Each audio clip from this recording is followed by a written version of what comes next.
Okay, so Article 1 of the guards. The guard of the contrapoint is more or less that of the sword. The only difference is in the right hand, which is turned to tierce and held at the height of and in line with the right shoulder. The point of the sword in line with the eye of the adversary, the left arm behind the back, and the back of the hand resting on the kidneys. We walk, we retreat, or we lunge as in sword.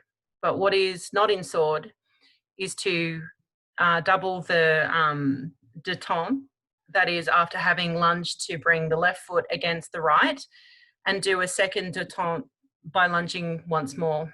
It is also to walk back by bringing, while being firstly in guard, the right foot back, the left foot one step to the back, and by coming back into guard to bring back the left foot behind. Just scroll down these. There are 4 guards of the Espardon, with counting that of the Scottish Highlander, who still holds the old Roman guard, to which I refer you in the engravings herewith. So, low guard of Espardon, high guard of Espardon, high guard of the Hungarian, is that right? Okay, and guard of the Scottish Highlander. After many trials, I always found that contrapoint is the best way to attack, by coming with speed on your opponent and by putting yourself at a long distance in order to break. I will only say one word of the guard of the determined, called this for the reason that he who takes it is determined to kill or be killed by his opponent. In this position, he is fully lunged, body weight to the right, arm folded on his left shoulder. He waits for his adversary's cut and finds himself, having had it thrown at him, either with head split open, with body hacked in two, or cut from bottom to the top. The great step that the determined fellow does as he steps back upon his opponent's attack gives him the opportunity to nullify his cut and to cut, either perpendicularly, transversely, or bottom to top. But all of this is null if his opponent waits for him. And that's the end of that. Cool. Right, so what's that? Oh, it's an interesting regard.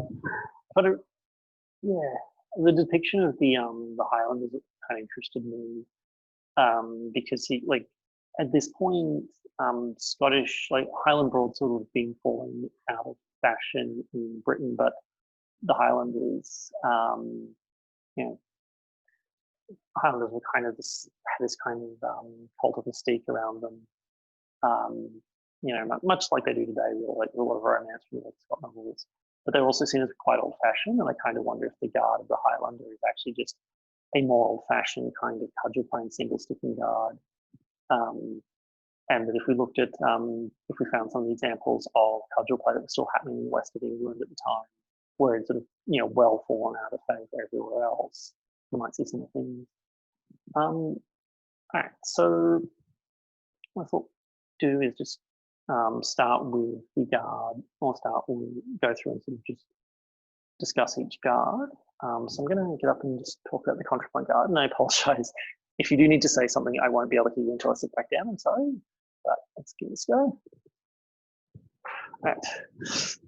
And Zoe says she'll private message me, not quite realising that that will also not help because I won't necessarily see the message. So my phone is now leaning upwards. So this is, there we go. All right, so this is a very back-weighted system I noticed. You know, extended arm, I kind of, reminds me actually of the épée guard for those of you who came to our épée workshop. It was last week, except back-weighted rather than mid-weighted. The hand is in tierce, which is this hand position where the hand is at 45, but very extended and very, very flat. And I'll be interested to see, you know, what they do with the parries, or what I've seen where the parries are much more vertical, which goes back to what I was saying last week as well with foil and dueling sword, where a guard has the tip pointed forward, whereas the parry has the tip pointed up. So yeah, and I find the back-weighted thing quite interesting because that was like being back-weighted was a trend in British fencing, certainly in this period, but right the way up until sort of the late 1800s, like the 1870s or so. All the fencing is done from these sort of back-weighted guards, and then sort of in about the 1870s or so, you start to see more manuals where they actually have like a mid-weighted guard, which is why I do that. All right, so I felt that like the guards are fairly intuitive. His advice is just follow the picture. I don't know. Does anyone have any additional comments about like just the first guard, the guard of the contrapoint guard? In the description, there's this reference to, well, the way it's phrased sounds like there's a guard of the sword. Yes, that would be, well, when he says guard of the sword, kind of, I don't know if this is a Russian translation issue or a French terminology issue, but in 19th century kind of terminology, they have, you have the saber, and then you have sword, and sword is just, is like this thing. And that's why in modern Olympic fencing, the word for one of these is épée, which just, is French for sword. So he's probably talking about thrusting sword specifically. There's generally this divide in 19th century where you have thrusting swords, which can be like foil small sword. In Britain, in the English language, in this period when someone says sword, what they mean is a straight-bladed sword. And then you have cutting weapons, which is usually referred to as a saber, although in English the term broadsword is kind of an umbrella term for any kind of primarily cutting sword that you can also thrust with. But when he says guard of the sword, I assume what he means is a foil guard. Because then he talks about like the guards of the Espardon, which are guards of the cutting sword. Does that make sense? That's my explanation, but yeah. Yeah, that makes sense. I was just wondering if there was a particular sort of épée guard people were referring to when talking about the guard of the sword, because it sounds singular. Yeah, I'd have to look at contemporary French methods to really give a decent answer. Again, so Damien has some feedback on, guard of the sword. Oh, yes, you tell. So Damien, did you want to unmute, or did you want me to repeat what you've written? I can try to speak. Do you hear me?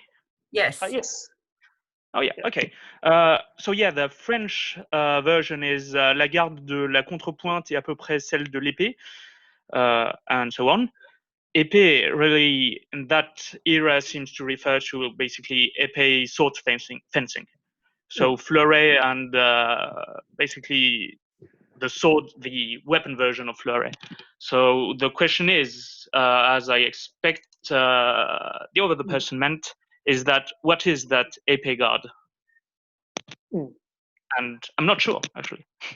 Yeah, it's a weird one because in later period, like when we're talking French fencing from probably 50 years later, the guard would be a lot more retracted, and then having an extended guard like that was a very, very new thing that sort of came in with Jules Jacob and the early sort of épée fences. But just I'm gonna have to take my earpiece out. So I'm sorry if you say something and I don't respond. It's literally because I can't hear you, not because I'm a rude arsehole. But just to get, but you have so you have this as kind of your standard foil guard, and then because your sword arm is quite vulnerable in this, which is something that people playing foil didn't really worry about because the arm wasn't target.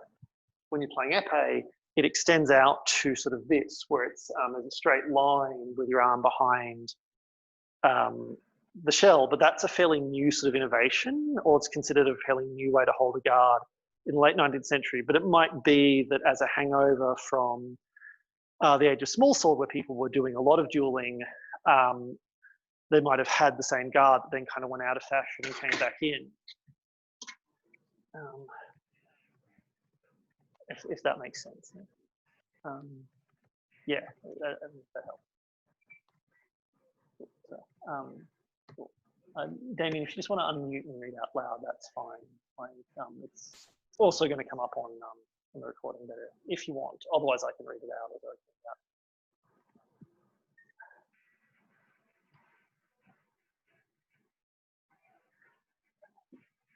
Cool. So I've got kind of a flurry of comments in the chat.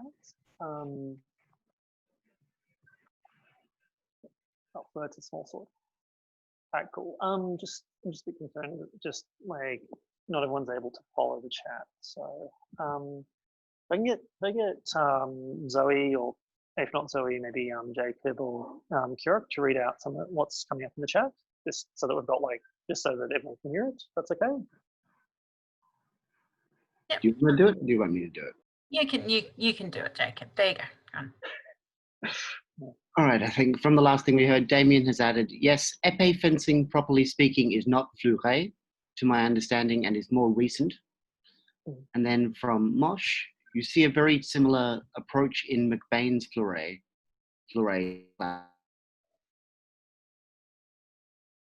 I'm assuming that fleuret is a cognative foil, or thrusting sword. All right.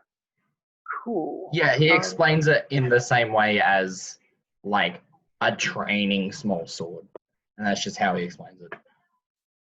Cool. Yes. Yeah, which is, I think, it's actually this is kind of a weird point that's probably worth raising. In a lot of cases, the training weapon and the fighting weapon are quite different. Like, really until the 19th century, having a simulator that is fairly close to the actual weapon is very expensive. And so like the foil has a very different cross section, is actually a lot lighter than a small sword. And that's just accepted. And then if you're talking about like sabers, they're just training with sticks. Yeah. Although obviously metal simulators go back certainly as far as the Middle Ages, if not earlier. But they're not the most commonly used thing because they're quite expensive. Cool. So unless anyone else has anything to add, we might move on and look at the next guard. So the next guards are, you've got the guard of the Hungarian, you've got the high guard, the low guard, the guard of the Hungarian, the guard of the Highlander, and the guard of the Determined.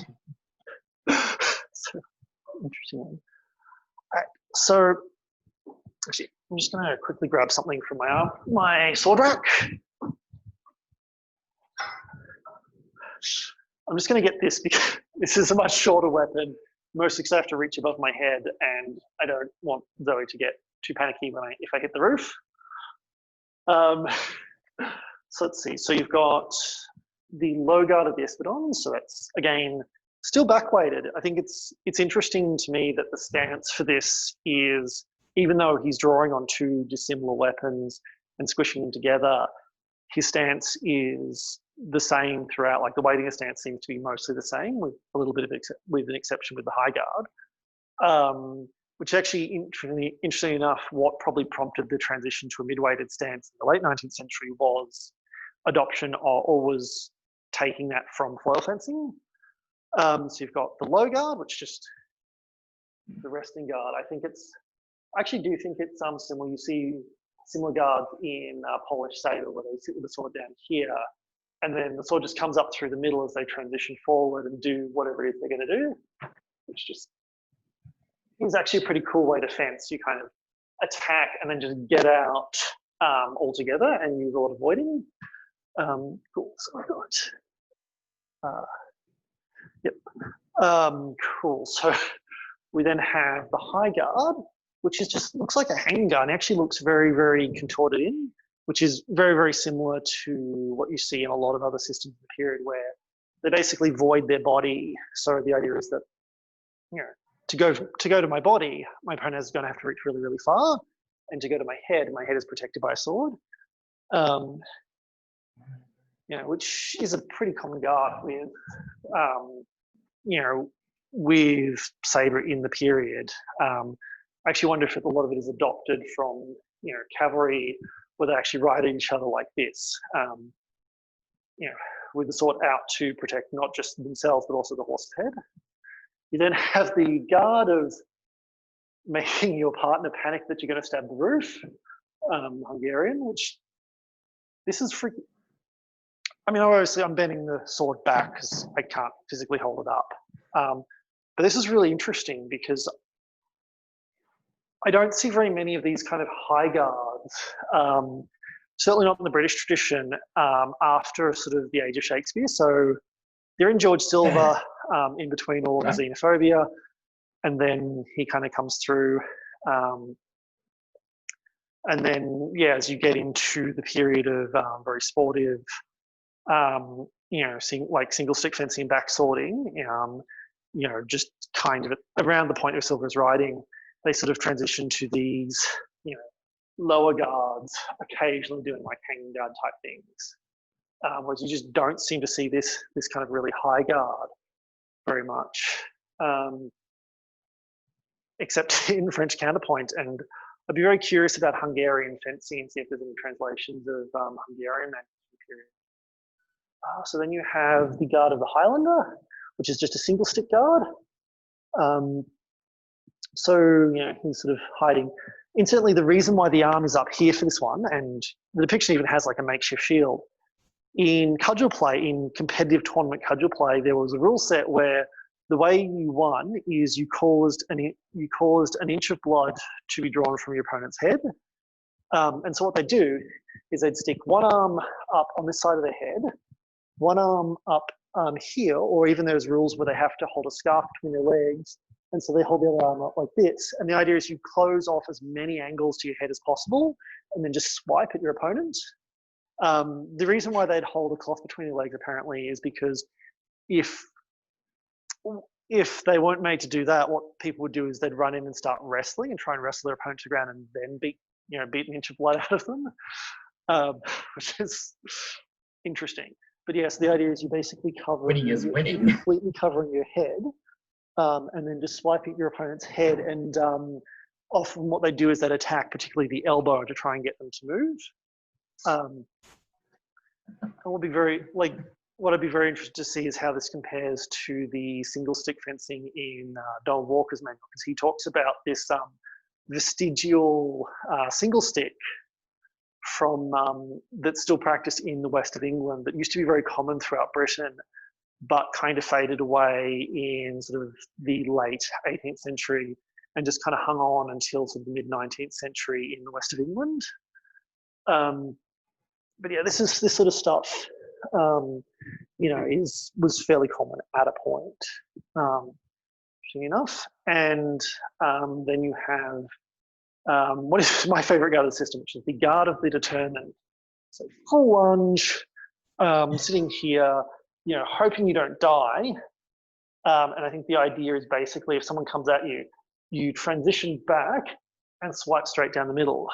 Bang, which is a fairly decent tactic.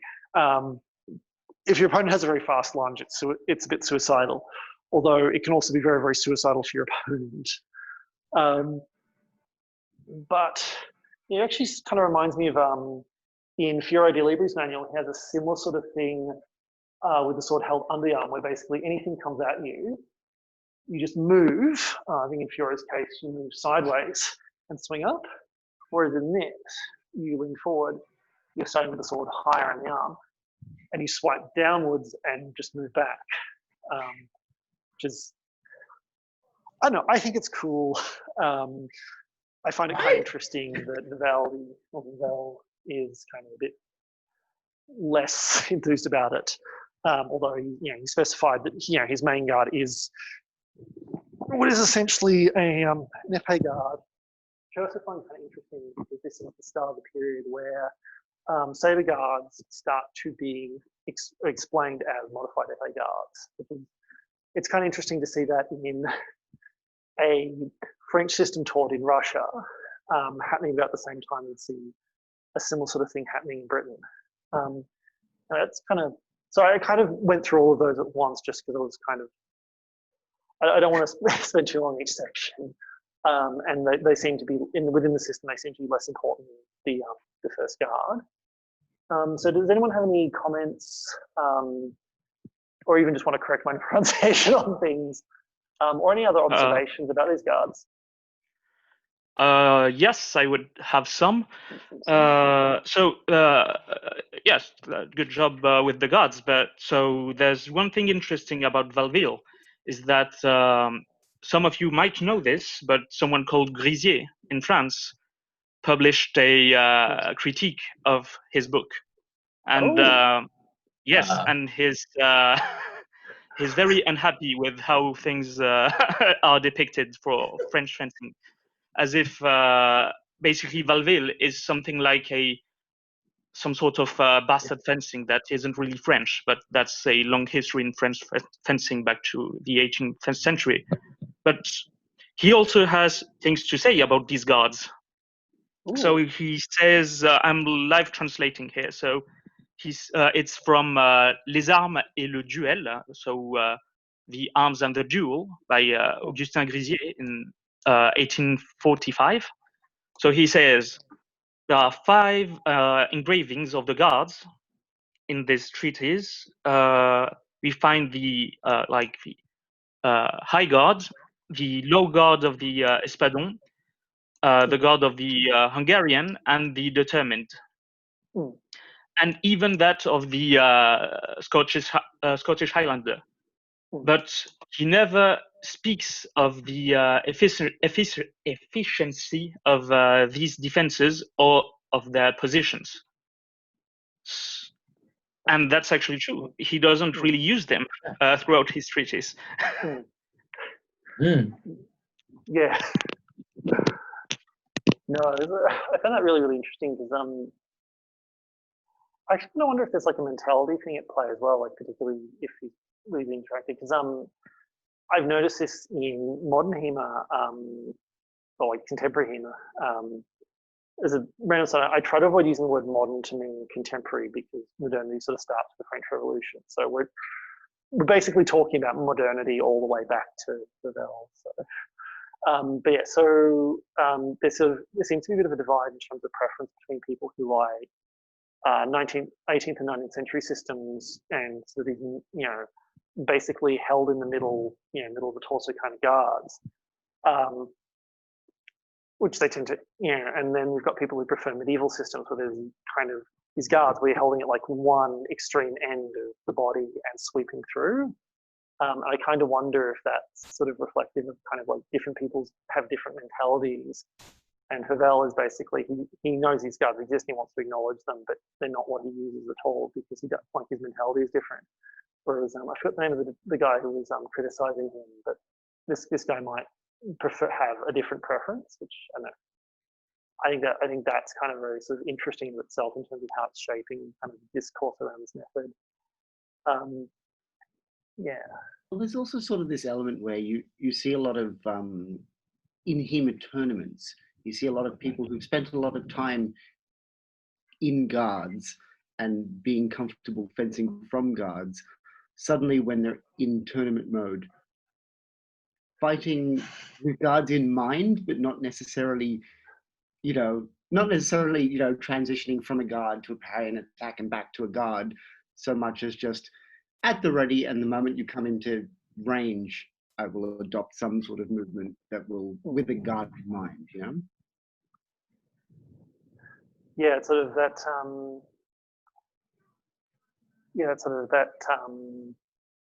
Well, actually, that's something you do see. Something actually I found weird when I was doing reenactment and doing like sort of fencing whilst reenacting. Whenever we do melee, whenever we group combat, you didn't generally sit in a guard. You kind of moved to the guard you wanted when people were getting close to you, getting defensive distance.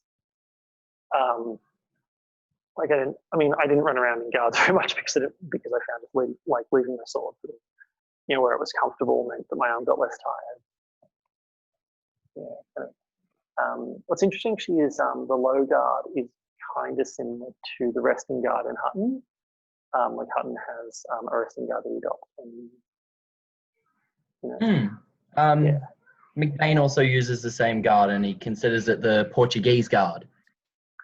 And he uses it as a real, like, because he's a stage gladiator and he's doing that kind of gladiator, that kind of sporty fencing, he uses it to try and get up and under the hand protection, especially with the thrust, like a quick, swift, pop, straight up and under when you've got a more point forward position. And the only way he suggests to beat it is to come to a high Italian guard, which is almost that same relationship as a higher guard and longsword and that low fool's guard. Cool. Yeah. Freckles, yeah.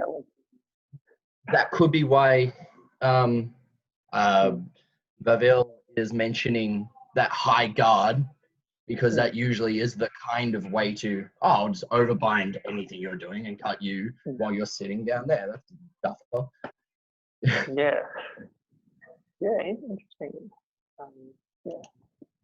Yeah, that's possible. I think you have to look outside of the French tradition to find a meaning to these guards, because if you look at what we do in France, it doesn't look like that. So that's why Grisier and others are criticizing him.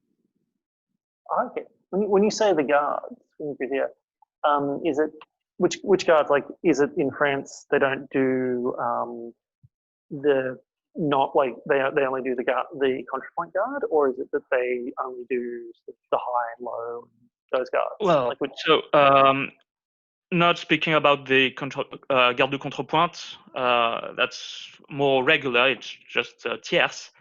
But the lower guards, even the high garde de l'Espadon, the high Espadon guard, and the high guard for Hungarian guard, you don't seem to see them in French fencing.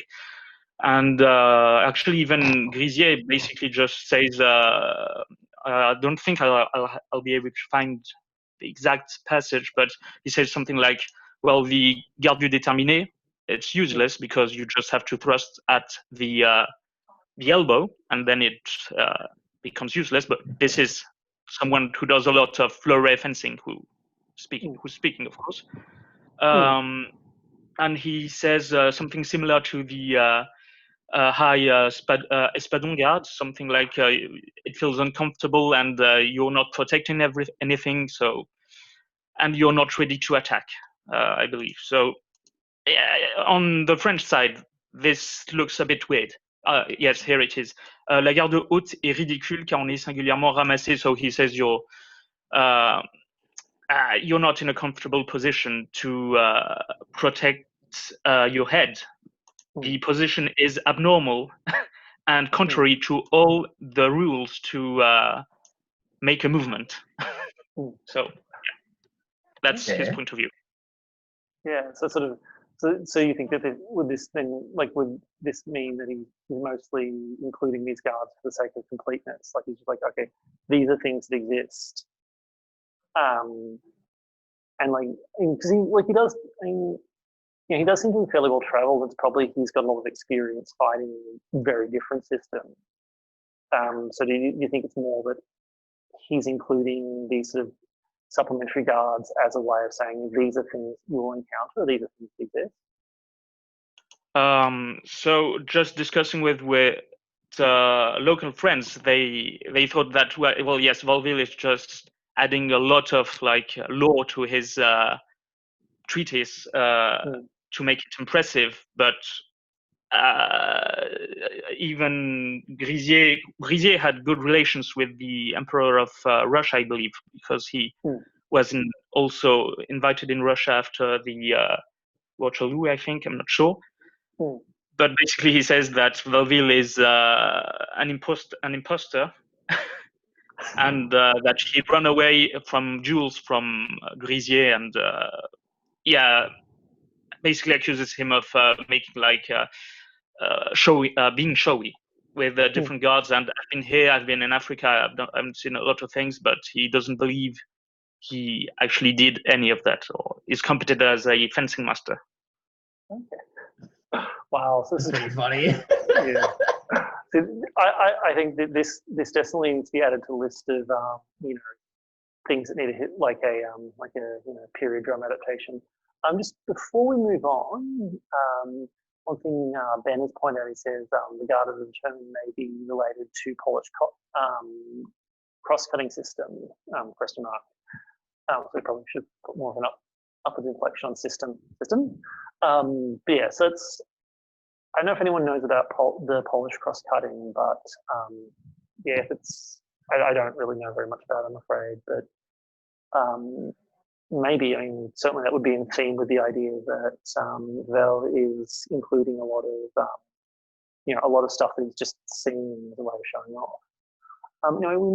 We might move on, because I don't want to make sure, I do need to make sure we get through, as much of the manual as we can in the time we have. So, Zoe, if you want to pause recording and then